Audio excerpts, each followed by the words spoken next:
ಈಗ ಮೊನ್ನೆ ಗಿಲ್ಲಿಗೆ ರಿಷಾ ಕೂಡ ಹೊಡಿತಾರೆ, ಆದ್ರೂ ಮನೆಯಿಂದ ಹೆಲ್ಮೆಟ್ ಮಾಡಿಲ್ಲ. ಇದ್ರ ಬಗ್ಗೆ ನಿಮಗೆ ಅನಿಸ್ತಿದೆ? ಅದೇ ನಮಗೆ ತುಂಬಾ ಬೇಜಾರಾಯ್ತೈತೆ ಸರ್. ಯಾಕಂದ್ರೆ ಹೋದ್ ಸೀಸನ್ ಅಂತ ಹೇಳಕ್ಕಾಗಲ್ಲ, ಒಂದು ಸೀಸನ್ ಅಲ್ಲಿ ಉಚ್ಚಯ ವೆಂಕಟ್ ಅವರು ಹೊಡೆದಿದ್ದಕ್ಕೆ ಎಲ್ಲಾರನು ಇಬ್ಬರನ್ನು ಎಲಿಮಿನೇಟ್ ಅಲ್ಲಿ ಮಾಡಿದ್ರಲ್ಲ, ಇದೇ ತರ ಅವ್ರನ್ನ ಮಾಡ್ಬೇಕಾಯ್ತಲ್ವಾ, ಏನಕ್ಕೆ ಮಾಡಿಲ್ಲ? ಆಮೇಲೆ ಹೋದ್ ಸೀಸನ್ ಅಲ್ಲಿ ಬರೀ ರಂಜಿತ್ ಮತ್ತೆ ಇವ್ರು ತಳ್ಳಾಡಿದಕ್ಕೆ ಇಬ್ಬರನ್ನ ಎಲಿಮಿನೇಟ್ ಮಾಡ್ಬಿಟ್ರು. ಹಾ ಹೌದೌದು, ಜಗದೀಶ್ ಅವ್ರನ್ನ ಮತ್ತೆ ರಂಜಿತ್ ಅವ್ರ ಇಬ್ಬರನ್ನ ಹೆಲ್ಮೆಟ್ ಮಾಡಿದ್ರು. ಈ ಸೀಸನ್ ಅಲ್ಲಿ ಅಷ್ಟು ಹಿಂಗ್ ಬಟ್ಟೆ ಹೇಳಿ ಹೊಡೆದ್ರು ಅಷ್ಟು ಇದಿಲ್ಲ ಅಂದ್ರೆ, ಮ್ಯಾನ್ ಹ್ಯಾಂಡ್ಲಿಂಗ್ ಮಾಡಿದಾರೆ ಅಂದ್ರೆ, ಹೆಲ್ಮೆಟ್ ಮಾಡಿಲ್ಲ ಅಂದ್ರೆ ಒಂಥರ ಬೇಜಾರಾಗ್ತದೆ ಸರ್, ತುಂಬಾ ಬೇಜಾರಾಗ್ತದೆ. ಅದು ಒಂದ್ ಕಣ್ಣಿಗೆ ಬೆಣ್ಣೆ ಒಂದ್ ಕಣ್ಣಿಗೆ ಸುಣ್ಣ ಅಂತಾರಲ್ಲ, ಹಂಗಾಗಿದೆ ಸರ್. ಅರೆ ನಮ್ಗೆ ತುಂಬಾ ಬೇಜಾರು. ಆದ್ರೆ ಏನ್ ಗೊತ್ತಾ, ಗಿಲ್ಲಿ ಅವರು ಮಾತ್ರ ಆ ಬಿಗ್ ಬಾಸ್ ಅಲ್ಲಿ ಇದ್ರೆ ಮಾತ್ರ ಎಲ್ಲಾ ಜನ ನೋಡ್ತಾರೆ, ಅವ್ರು ಇಲ್ಲ ಅಂದ್ರೆ ಯಾರು ನೋಡೋದಿಲ್ಲ ಸರ್. ಓಪನ್ ಆಗಿ ಹೇಳ್ತಾ ಇದೀನಿ ನಾನು, ಅವ್ರು ಇಲ್ಲ ಅಂದ್ರೆ ಯಾರು ನೋಡೋದೇ ಇಲ್ಲ. ಈಗ ವೀಕೆಂಡ್ ಅಲ್ಲಿ ಸುದೀಪ್ ಸರ್ ಬಂದು ಏನಾದ್ರು ಹೆಲ್ಮೆಟ್ ಮಾಡೋ ಚಾನ್ಸಸ್ ಇದೆಯಾ? ಅದೆಲ್ಲ ಅದು ಆಗ ಕಥೆನೇ ಇಲ್ಲ ಬಿಡಿ. ಎಲಿಮಿನೇಟ್ ಮಾಡ್ತಾರ ಸುದೀಪ್ ಸರ್ ಬಂದು ಅಂತ? ಇಲ್ಲ, ಅದು ಮಾಡಲ್ಲ. ಅದು ಆ ಮಾತು ಹಂಗೆ ಹೇಳ್ತಾರೆ ಅಷ್ಟೇ. ಅದು ಬರುತ್ತಲ್ಲ ವಾಯ್ಸು, ಆ ವಾಯ್ಸಲ್ಲಿ ಹಂಗೆ ಹೇಳ್ತಾರೆ, ಆದ್ರೆ ಅವ್ರು ಮಾಡಕ್ ಚಾನ್ಸೇ ಇಲ್ಲ. ಓಪನ್ ಆಗಿ ಹೇಳ್ತೀನಿ ಸರ್ ನಾನು, ಅದು ಮಾಡಕ್ ಚಾನ್ಸೇ ಇಲ್ಲ. ಬಿಗ್ ಬಾಸ್ TRP ಉಳಿಸ್ಕೊಂತಾರೆ ಅಂತೀರಾ? ನಿಜ ಸರ್, ಅವ್ರು ಇದ್ರೇನೆ ಜನಗಳು ಜಾಸ್ತಿ ನೋಡೋದು. ಎಷ್ಟು ಜನ ಸರ್ ಫ್ಯಾನ್ ಇಲ್ಲ? ಇವಾಗ ನಿಮ್ಗೆ ಯಾರು ಇಷ್ಟ ನೀವೇ ಹೇಳಿ, ಓಪನ್ ಆಗಿ ಹೇಳಿ. ಅವ್ರು ಇಷ್ಟನಾ ಇಲ್ವಾ ನಿಮ್ಗೆ? ನಮಗೆ ಗಿಲ್ಲಿ ಇಷ್ಟ, ರಿಷಾ ಇಷ್ಟ ಇಲ್ಲ. ನೋಡಿ, ಅವ್ರೇ ತಾನೇ ಇಷ್ಟ, ನಮಗೂ ಅವರೇ ಇಷ್ಟ. ಅಲ್ಲ, ರಿಷಾ ಕೂಡ ಹೇಳ್ತೀರ ನಾನು ಹೆಲ್ಮೆಟ್ ಮಾಡ್ಬೋದಾ ಸುದೀಪ್ ಸರ್ ಬಂದ್ಮೇಲೆ ಇವತ್ತು ವೀಕೆಂಡ್ ಅಲ್ಲಿ ಅಂತ? ಆಗೋದಾಗುತ್ತೆ, ಬಿಡುತ್ತೆ, ಅವ್ರ ಮೇಲೆ ಇರೋದು. ಅದು ಡಿಫರೆಂಟ್. ನಮ್ ಕೈಲಿ ಏನ್ ಸರ್ ಇರೋದು, ಅದು ಬಿಗ್ ಬಾಸ್ ಏನ್ ತೀರ್ಮಾನ ಮಾಡುತ್ತೋ ಇದು ಮಾಡುತ್ತೋ ಅವ್ರ ಕೈಲಿ ಇರೋದು.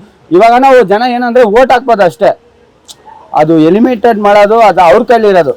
ಕರೆಕ್ಟ್ ಇಲ್ವಾ ಸರ್?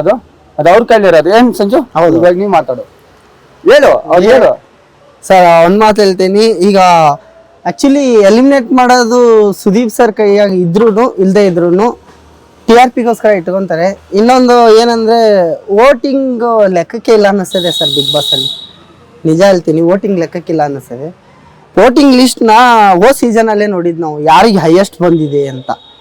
ಆ್ಯಕ್ಚುಲಿ ಟಿವಿಲಿ ತೋರಿಸ್ದಾಗ ಹನುಮಂತನಿಗೆ ಅವಾಗ ಕ್ರೋರ್ ಏನೋ ಬಂತು, ನಮ್ಗೆ ಖುಷಿ ಆಯ್ತು ಸರ್. ಯಾಕಂದ್ರೆ ಒಳ್ಳೆಯವ್ರು ಗೆದ್ರಲ್ಲ ಅನ್ನೋದೊಂದು ಖುಷಿ ಆಯ್ತು. ಆಮೇಲೆ ಈ ಓಟಿಂದ ಹೆಂಗೈತೆ ಅಂತಾನೆ ಗೊತ್ತಾಗ್ತಾ ಇಲ್ಲ ಸರ್ ಈ ಸೀಸನ್. ಸರ್ ಇವಾಗ ಓಟ್ ನಾನು ಜಿಯೋ ಆ್ಯಪ್ ಅಲ್ಲಿ 100 ಮಾಡಿದೀನಿ. ಯಾರಿಗೆ? ಗಿಲ್ಲಿ ಅವ್ರಿಗೆ ನಾನೇ ಮಾಡಿದೀನಿ ಸರ್.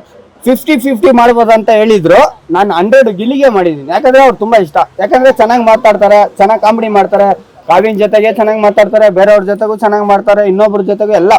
ಅವರು ಮಾತಾಡೋದೇನಂದ್ರೆ ಒಂದ್ ರೀತಿ ಚೆನ್ನಾಗಿರುತ್ತೆ, ಅದೊಂಥರ ಎಲ್ಲರಿಗೂ ಖುಷಿ. ಅವರು ಕಾಮಿಡಿಯಾಗಿ ಮಾತಾಡೋದನ್ನ ಎಲ್ಲ ಏನ್ ಸೀರಿಯಸ್ ಆಗಿ ತಗೊಂತಾ ಇದಾರೆ ಸರ್.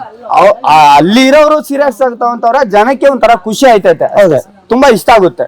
ಈಗ ಗಿಲ್ಲಿ ಕಳಪೆ ಕೊಟ್ರು, ಅದ್ರ ಬಗ್ಗೆ ಹೇಗೆ ಅನಿಸ್ತೀನಿ?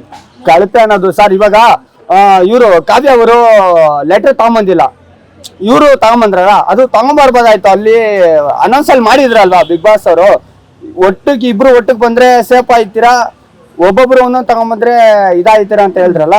ಅವ್ರು ಮಾಡಿದ ತಪ್ಪು, ಇವ್ರು ಮಾಡಿದ್ದು ಸರಿ. ನೋಡು, ಒಂದು ಪ್ರೀತಿಗೋಸ್ಕರ ಅವ್ರು ಏನೋ ಒಂದು ಮಾಡಕ್ ಹೋದ್ರೆ ಅದೇನೋ ಒಂದು ಆಯ್ತು ಅಷ್ಟೇ ಸರ್, ನನಗೆ ಗೊತ್ತಿರೋದು. ಈಗ ಎಲ್ಲರೂ ಮನೆಯವರು ಚೆನ್ನಾಗಿ ಆಡಿಲ್ಲ, ಕಳಪೆ ಅಂತ ಕೊಟ್ಬಿಟ್ರು, ಆಮೇಲೆ ಕೆಟ್ಟ ಕಾಮಿಡಿ ಮಾಡ್ತೀರಾ ಅಂತ ಹೇಳ್ಬಿಟ್ಟು ಕೊಟ್ರು. ಹೇಗೆ ಅನಿಸ್ತದೆ ನಿಮಗೆ? ಅದು ತುಂಬಾ ತಪ್ಪು. ಅವ್ರು ಒಳ್ಳೆ ತರಾನೇ ಕಾಮಿಡಿ ಮಾಡ್ತವ್ರೆ, ಒಳ್ಳೆ ತರಾನೇ ಎಲ್ಲಾರ ಹತ್ರನೂ ಹೋಯ್ತವ್ರೆ ಅಷ್ಟೇ, ಇನ್ನೇನಿಲ್ಲ ಸರ್. ತುಂಬಾ ಒಳ್ಳೆ ಮನ್ಸ.